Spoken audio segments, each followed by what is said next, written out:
함께 모두 일어나셔서 하나님 말씀 함께 봉독하겠습니다.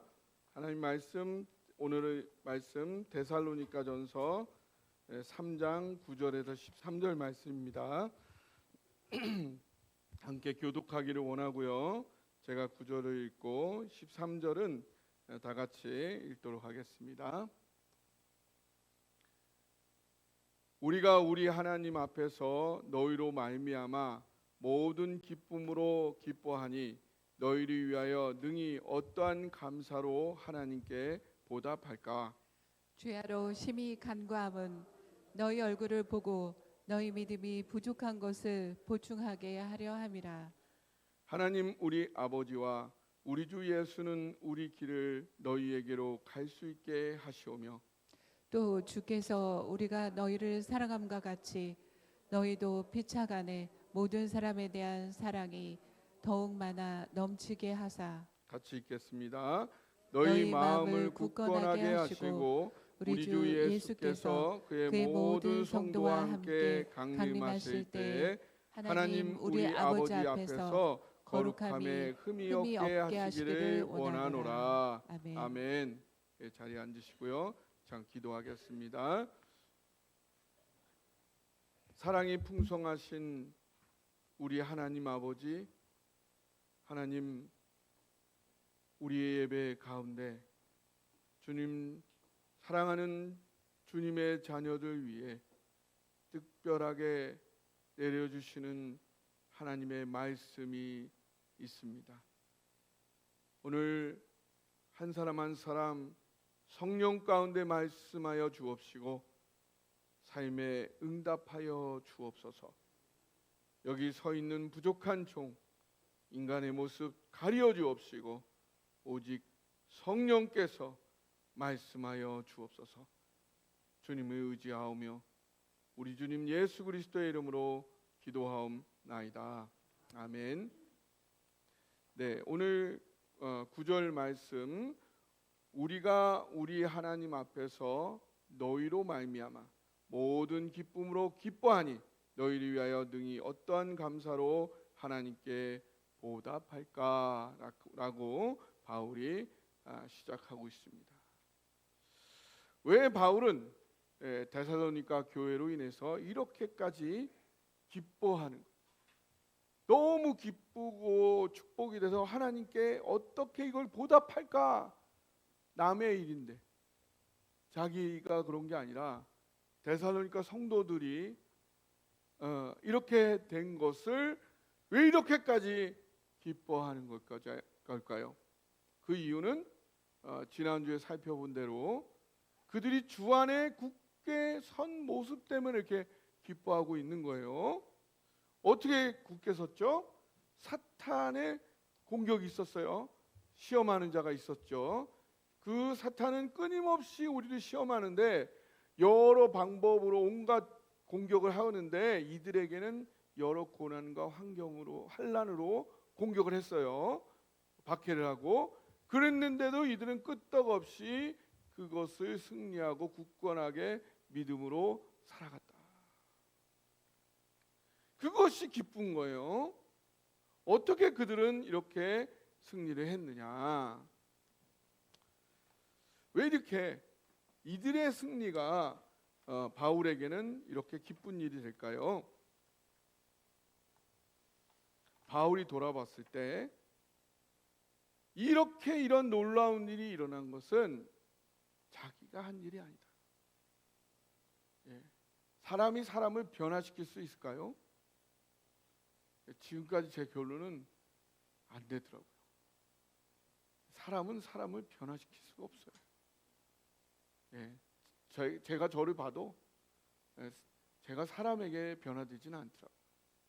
아주 보통 센 게 아니에요. 여러분도 여러분 평생 경험해 보셔서 잘 아시나요? 사람이 이게 보통 변하는 게 아니고 보통에서 쉽게 변하지가 않고. 그래서 바울이 그 데살로니가 교회를 보니까 이 지금까지 이런 일들이 일어난 일들이 자기가 한 게 아니라 내가 한 일이 아니구나. 하나님이 하셨구나. 근데 이런 놀라운 일들이 누구를 위한 일일까요? 누구를 위한 일이에요? 하나님을 위한 일일까요? 그 몇십 명이 주님을 잘 믿든 안 믿든 하나님께 무슨 그게 관련이 있겠습니까? 하나님이 사랑하시는 거죠. 그러면 바울과 실라와 디모데 이들에게는 어떤 유익이 있었을까요? 데살로니가 교회가 이렇게 성장해서 세계 가장 유명한 교회가 됨으로 인해서 바울은 뭐죠? 최고의 외제차를 끌고 다니게 됐나요? 아니면 60평 아파트에 살게 됐나요? 그들이 얻은 유익이 뭐가 있습니까? 어떤 물리적, 물질적인 유익이 없었어요. 오히려 그걸로 인해서 더 계속 고난과 고생을 직살나게 하게 되었어요. 근데도 이게 어떻게 보답할지를 모르겠다 라고 할 정도로 기뻐하고 있어요. 뭐가 그렇게 기쁠까요? 뭐가 그렇게 수지 맞았다고 생각이 들까요? 그들이 기뻐한 거는 어떤 물질적인 육체적인 이런 유익이 아니었어요. 그거보다 더 근본적이고 진정한 유익을 그들은 바라봤고 그것을 얻었다 확신했고 그것을 추구하고 있었어요. 그들은 하나님의 이 우주적인 위대한 일에 자신들이 참여할 수 있다. 자신이 이룬 일은 아니에요. 하나님이 하신 일인데 그 일에 숟가락을 얹을 수 있다는 것이, 자기의 통로가 될 수 있다는 것이, 그것이 너무나 그것 자체가, 그 일이 너무나 위대한 일이고 가치 있는 일인데 거기에 자기가 동참할 수 있다는 것 자체가 영광이고 특권이고 축복이다. 그리고 이것이 은혜라는 거예요. 은혜. 거저받은 은혜라는 거예요. 내가 어떤 거를 잘 해가지고 쟁취한 게 아니고요, 도저히 나는 그럴 자격이 없는 자인데, 자격도 없고 조건도 안 되고 그걸 감당할 수 있는 능력도 나는 없는데, 나는 이해할 수 없는 하나님의 사랑과 섭리에 의해서 내가 그 영광을, 하나님의 위대한 그 위대한 구원의 역사의 한 부분을 도울 수 있다. 이 영광에 참여하게 되었다. 이것 또한 은혜다. 내가 이런 걸 누리다니, 이게 은혜구나. 보답할 수도 없는 은혜구나. 거저받은, 내가 잘나서 내가 노력해서 받은 게 아니라 거저받았을 수밖에 없다라고 고백할 수밖에 없는 그런 은혜구나. 그래서 이렇게 이해할 수 없고 헤아릴 수 없는 하나님의 사랑과 은혜에 감격하고 기뻐하고 있는 것입니다. 그런데 아무리 이것이 갚을 수 없는 은혜라 할지라도요, 사람은 로봇이 아니잖아요. 로봇을 막 예쁘게 쓰다듬어 주면 로봇이 막 마음이 몽글몽글해지고 막 그래요? AI가 막 돌려가지고 이때는 이렇게 말해야 돼, 그렇게 감사합니다 이렇게 얘기를 하지만 그걸 마음으로 느낍니까? 마음으로 느끼지는 않는 거예요. 우리가 로봇이 아니잖아요. 우리는 컴퓨터가 아닙니다. AI가 아니에요. 우리 안에는 따끈따끈한 살아있는 마음이 있어요. 그래서 누가 사랑을 해주면, 사랑을 받으면 로봇이나 기계는 아무 반응이 없지만 우리는 사람은 사랑을 받으면 반드시 반응한다. 그런 마음을 우리는 갖고 있어요. 근데 반응을 하지 않아. 하나님이 엄청 많이 사랑해 주셨는데 그거에 반응하지 않아. 마음이 있는데도 반응을 하지 않아. 이게 정상이 아닌 거예요. 그것은 아직 그 사랑을 경험하지 않았다거나 지금 마음이 정상적으로 운행되지 않고 있다. 그런 어딘가 문제가 있다라는 것을 나타내겠죠. 우리가 은혜를 받았다면 반응하게 돼. 어떤 반응을 하게 되느냐? 그것이 감사예요. 그래서 감사가 헬라어로 여기 나오는 감사가 헬라어로 유카리스라. 유카리스. 이 카리스가 뭐예요? 카리스가 선물, 은혜라는 뜻이에요. 유는 뭐냐면 좋은, 바른, 옳은 이런 뜻이에요. 그래서 유카리스의 의미는 뭐냐면 받은 은혜에 대한 바른, 올바른 반응, 태도, 이것이 유카리스고 그것이 감사다. 그래서 지금 사도 바울이 말하고 있죠. 우리가 우리 하나님 앞에는 너희로 말미암아 모든 기쁨으로 기뻐하나니 이 영광에 내가 참여하니 너무 기쁘다. 그래서 너희를 위하여 능히 어떠한 감사로 유카리스, 이 놀라운 은혜를 내가 받았으니 이 영광에 내가 참여하게 됐으니 자격도 없는 자가 참여해 가뜩이나 핍박하고 다른 사람을 박해하던 내가 괴수 같은 내가 이런 영광을 누리게 되다니 하나님께 어떤 감사로 어떤 유카리스로 하나님께 보답을 할 수 있을까? 어떻게 반응할 수 있을까? 보답은 할 수 없어요. 사실은 어떻게 보답해요? 하나님이 주신 은혜를 어떻게 갚을 수가 있겠어요? 그냥 다만 내가 어떻게 그런 상태에서 어떻게 제대로 된 반응을 할 수 있겠느냐? 이것은 단순한 말로만 감사한다는 차원이 아닙니다. 또 뭐 아무리 돈을 많이 하나님 앞에 드린다는 이것이 유카리스가 아니에요. 유카리스는 그것보다 더 심원한 그런 더 깊은 의미가 있어요. 그것은 그 하나님의 은혜에 대한 그거에 대한 온전한 반응, 그 삶과 인생에 대한 근본적인 태도, 방향이 변화되어지는 것입니다. 그것이 유카리스예요. 그런 유카리스, 그런 하나님의 은혜에 대한 충분한 반응, 여러분 해보신 적이 있으신가요? 예, 우리나라에 이 하나님의 은혜를 경험함으로 인해서 근본적인 삶의 방향과 태도가 변화되었던 아주 자랑스러운 그런 분들이 있어요. 많이 있어요.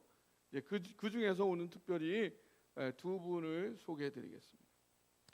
예, 광주의 최흥종이라는 분이 계셨어요. 이분은 1880년 출생하셨는데 젊을 때 별명이 최망치였어요. 최망치. 왜 최망치였을까요? 싸움을 잘해가지고 망치야. 막 박치기를 했나 봐요. 박치기를 하면 다 깨져버렸나 보지. 그래서 이름이 최망치. 그리고 이 사람이 또 뭐였냐면 순검이었어.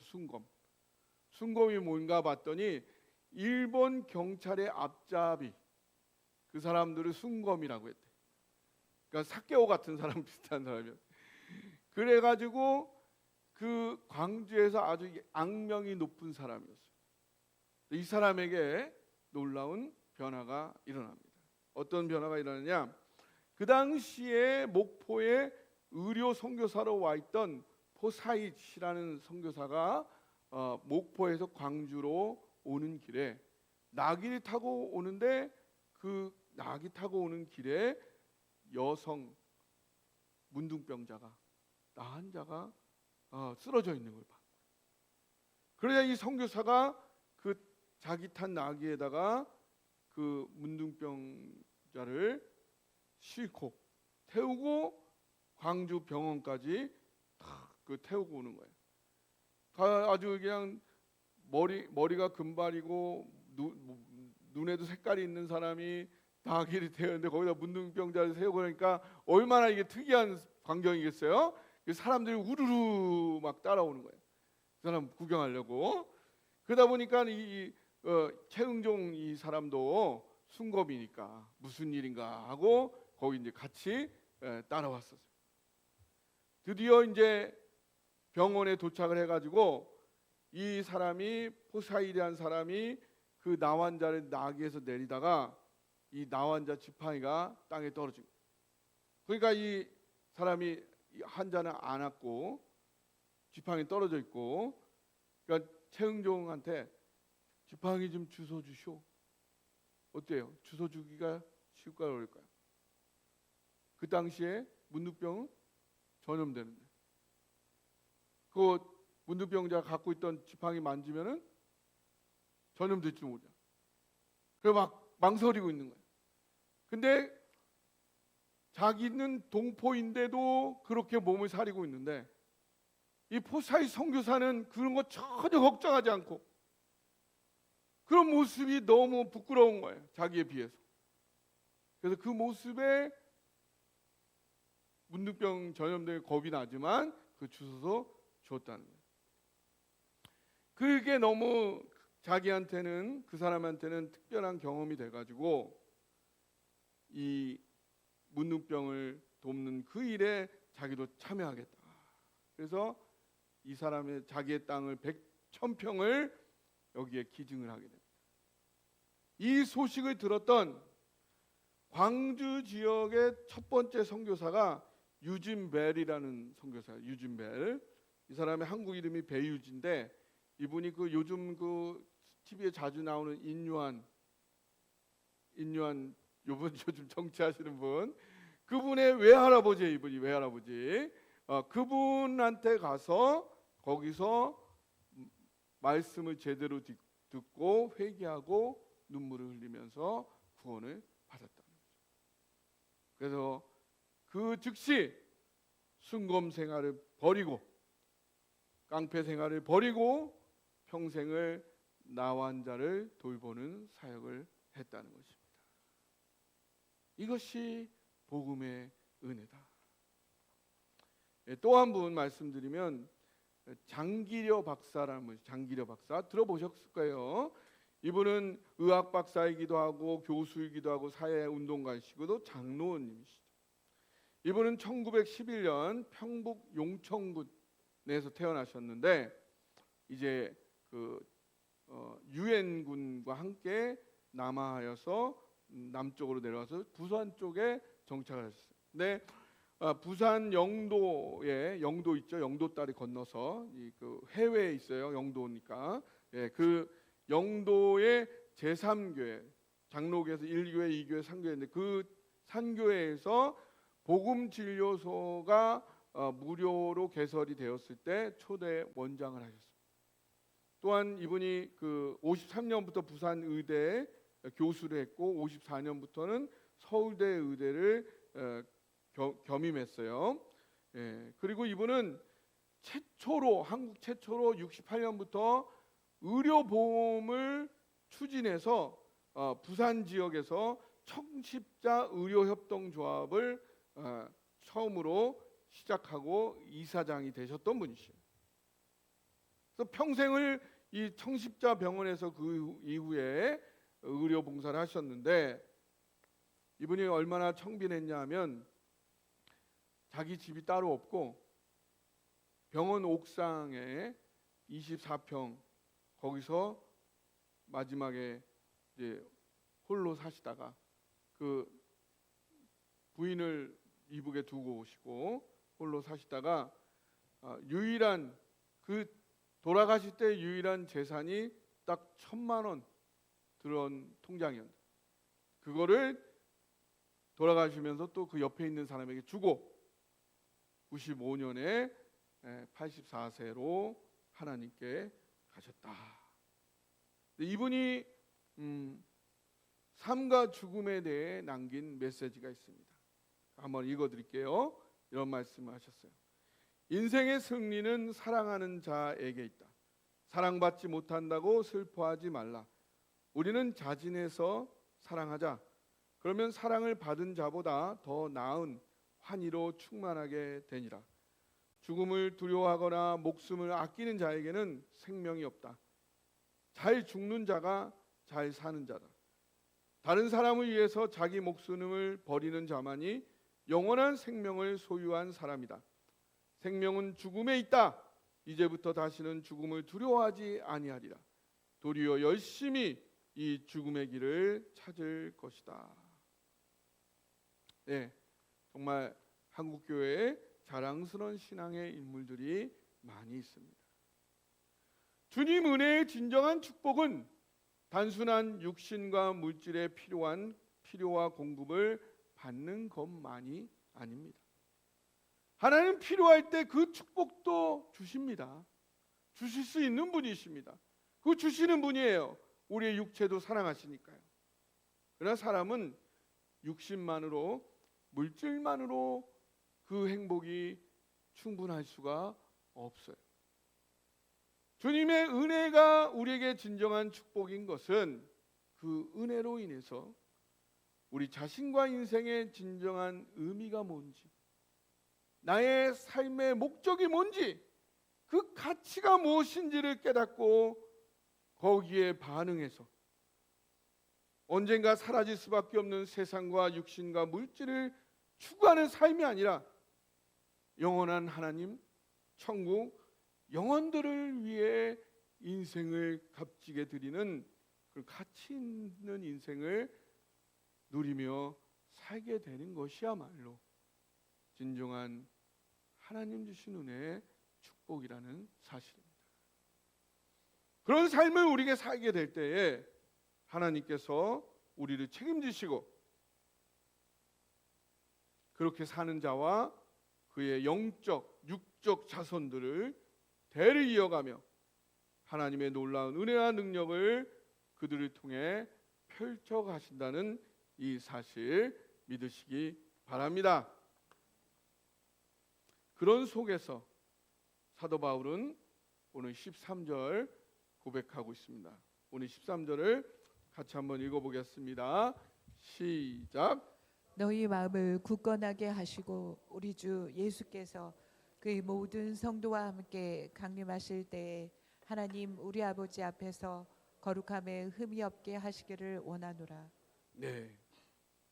그런 속에서 하나님의 놀라운 은혜를 경험했던 이 바울이 앞으로 어떻게 살겠느냐? 그가 노력하려는 그 목표점은 뭐냐? 성도들이, 자신이 섬기는 성도들이 거룩함에 흠이 없기를, 그것을 위해 자신이 최선을 다하며 사는 것이 사도 바울의 은혜에 대한 반응이었다는 사실입니다. 여러분의 반응은 무엇이겠습니까? 하나님의 은혜를 받아서 내가 병도 고치고 물질 축복도 받고 많은 걸 누렸으니 더 많이 누려야겠다. 언제까지? 영원히는 못하는데.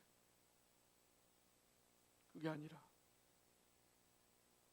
하나님이 우리에게 물질 축복 주신 것, 건강 축복 주신 것은 그거 걱정하지 말고, 그거 매여 있지 말고 가치 있게, 의미 있게 너의 인생을 마음껏 누리며 살아라 주셨다. 그렇다면 나의 인생의 목적은 무엇이냐? 그렇게 보니 사도 바울에게 가장 귀했던 것은 뭐냐? 내가 섬기는 성도들이 주님 오실 때, 주님 앞에 설 때에 거룩함에 흠이 없도록 그들을 돕는 것이 내 삶의 이유요 목적이요 가치다 라고 고백하고 있는 것입니다. 근데 먼저 기도한다는 거예요. 왜요? 이거는 자기가 노력하지만 자신이 할 수 있는 일이 아니다. 자신이 섬기고 있는 성도들이 하나님 앞에 거룩함에 흠이 없기를 원하지만 가장 큰 소원이지만 동시에 그것은 나 혼자만의 힘으로 할 수 있는 일은 아니다. 저도 마찬가지입니다. 저도 여러분들을 섬기고 여러분들을 돕고 이끌기 원하지만 저 힘으로 할 수 있는 일이 아니다. 하나님이 하셔야 돼요. 하나님을 의지할 수밖에 없는 그런 일이라는 거예요. 그래서 엎드려야 되는 것이고 하나님께 도움을 구해야 되는 거고 하나님께 맡겨야 되는 거고 하나님의 때를 기다려야 되는 것입니다. 그러한 모습이 오늘 이 사도 바울의 편지 가운데 담겨 있는 것입니다. 그는 특별히 이들이 거룩함에 흠이 없기 위해 세 가지, 그들 안에 이루어져야 하는 세 가지를 언급하고 있습니다. 그것을 위해 그는 평생 기도하며 최선을 다해 그들을 섬기자, 가르치자, 선포하자. 그러나 내가 완성할 수는 없는 일이다. 그래서 무릎 꿇고 기도하자. 이것이 바로 사도 바울이 하나님의 은혜에 보인 평생의 반응이었던 것입니다.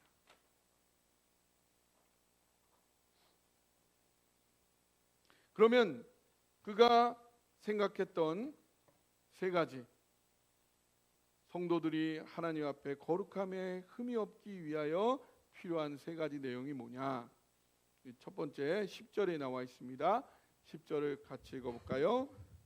시작. 주야로 심히 간구함은 너희 얼굴을 보고 너희 믿음이 부족한 것을 보충하게 하려 함이라. 네, 예, 사도 바울이 이 데살로니가 성도들을 특별히 보려고 했던 것은 이 니고데모가 와서 디모데가 와서 전하는 말이 보니까 이들 안에 그 당시에 이 소아시아 지역인 전체에 보면 여러 가지 그리스 신화나 뭐 이런 그 여러 종교들이 막 돌아다니고 있었어요. 그걸로 인해서 이들이 재림과 예수님의 재림과 종말에 대해서 굉장히 헷갈려하고 있었어요. 유대인들도 또 그 구약의 이야기를 하면서 예수님이 어떻게 오실 것이다, 이렇게 올 것이다 하면서 많이 헷갈려하고 있는 그런 모습이 있었어요. 그래서 사도 바울은 그들에게 이 믿음을 정확하게 정립시켜줘서 마음껏 성장할 수 있는 그런 모습을 갖기를 원했던 거죠. 그래서 결국 이 사도 바울이 이 데살로니가 성도들에게 원했던 한 가지 모습은 계속적으로 중단 없이 신앙이 성장해 가기를, 하나님과 점점 더 깊은 관계 가운데 어떠한 장애도 없이 풍성하게 누려가기를 소망하고 있었다. 네, 오늘 김기선 장로님 기도에도 나왔는데 우리 첫 번째 목표가 신앙 깊은 공동체, 신앙 깊은 성도, 신앙 깊은 공동체로 점점 나아가기를 사도 바울은 굉장히 원했다는 사실입니다. 두 번째 사도 바울이 그들에게 원했던 것은 12절에 나와 있습니다. 12절에 한번 같이 읽어봅시다. 시작. 또 주께서 우리가 너희를 사랑함과 같이 너희도 피차감과 모든 사람에 대한 사랑이 더욱 많아 넘치게 하사. 예, 두 번째로 하나님 앞에 성도들이 거룩함에 흠이 없기 위하여 계속 가기 원하는 것은 서로 사랑할 수 있기.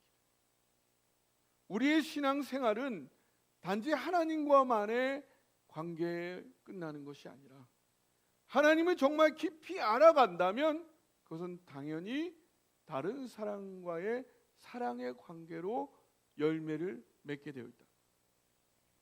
그래서 하나님이 바울과 실로와 디모데를 사랑한 것처럼, 그 사랑을 경험한 것처럼 바울과 실로와 디모데는 생명을 걸고 데살로니가에 가서 그 사랑을 전하며 그 성도들을 사랑했던 것이고, 이게 우리가 너희를 사랑한 것 같이 그런 것처럼 너희도 서로를 피차간에 그렇게 사랑하면 좋겠다. 하나님이 바울을 사랑한 것처럼 바울은 그 성도들을 사랑했고, 그 성도들이 그 사랑을 받은 만큼, 로봇가 아니니까, 컴퓨터가 아니니까 받은 걸로 끝나는 게 아니라 그게 반응하여서 그들도 서로 사랑하는 그런 멋진 사람들이 되어진다. 그런 일들이 우리에게 일어나야 된다. 내가 사랑을 받은 걸로 끝나고 없어져. 그러면 뭔가 문제가 있는 거죠. 우리는 로봇가 아닌데, AI가 아닌데.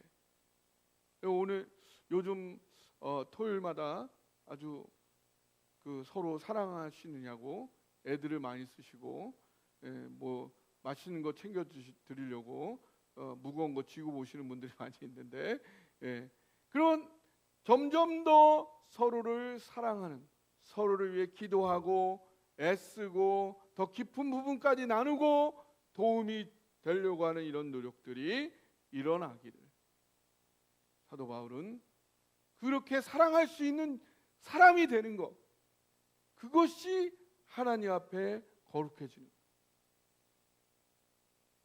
하나님의 사랑을 엄청 많이 받은 사람들이 오히려 하나님을 믿지 못하고 삶이 변화되지 않는 것을 예수님이 얼마나 눈물을 흘리며 안타까워하셨어요.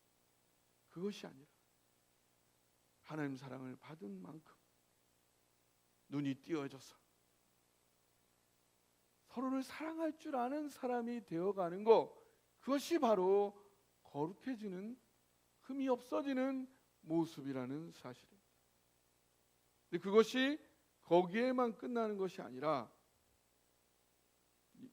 12절에 보니까 피차 간과 모든 사람에 대한 사랑. 하나님의 사랑은 폐쇄적인 멈춰진 사랑이 아니라 끊임없이 확장되어지는 사랑. 그래서 우리가 두 번째 우리 교회 목표가 사랑 많은 공동체, 신앙 깊은 공동체가 되면 서로 사랑하는 공동체가 되는 것이고, 그 사랑에 의해서 모든 세상을 품는 그런 공동체가 되게 돼요. 그것이 바로 우리가 하나님 앞에 거룩해져서 흠이 하나도 없어지는, 정말로 하나님이 보았을 때 흡족히 여기시는 그러한 하나님의 소유물이 되는 방법이라는 사실입니다. 오늘 이 말씀을 들으시면서 사도 바울은 신앙 깊은 공동체, 사랑 많은 공동체, 세상 품는 공동체를 추구하고 있다는 사실을 우리 모두 발견하게 됩니다. 여러분도 하나님의 은혜에 대한 경험과 그 감격이 있으시죠? 그러면 그에 대한 지금까지 베풀어 주신, 나를 놀랍게 구원해 주셨을 뿐만 아니라 지금까지 베푸르신 그 어마어마한 은혜에 대한 감격이 우리에게 있다면, 내가 로봇가 아니고 AI가 아닌데 그 적절한 반응은 무엇이어야겠느냐? 신앙 깊은 삶을 향하여, 서로 사랑하는 삶을 향하여, 더 많은 사람을 사랑하기 위한 삶으로 우리가 나아가야 된다. 그렇게 될 수 있도록 서로 격려하고 도전해야 한다. 그러나 그것은 사람의 힘으로 능으로 할 수 없다. 간절히 서로를 위해 기도하면서 하나님이 우리를 그렇게 만들어져 주시도록 간절히 기도하며 애쓰며 나아가야 한다는 사실입니다.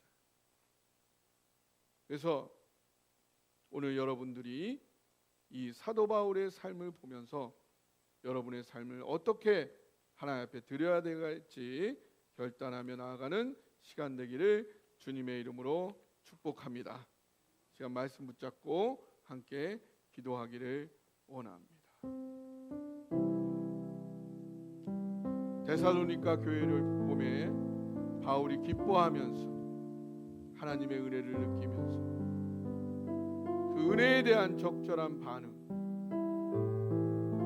기도하면서 신앙 깊은 사랑 많은 세상 붙는 삶을 위하여 결단했던 것처럼 오늘 여러분도 우리도 그렇게 하나님 앞에 결단하며 나아가기 원합니다. 함께 기도하겠습니다.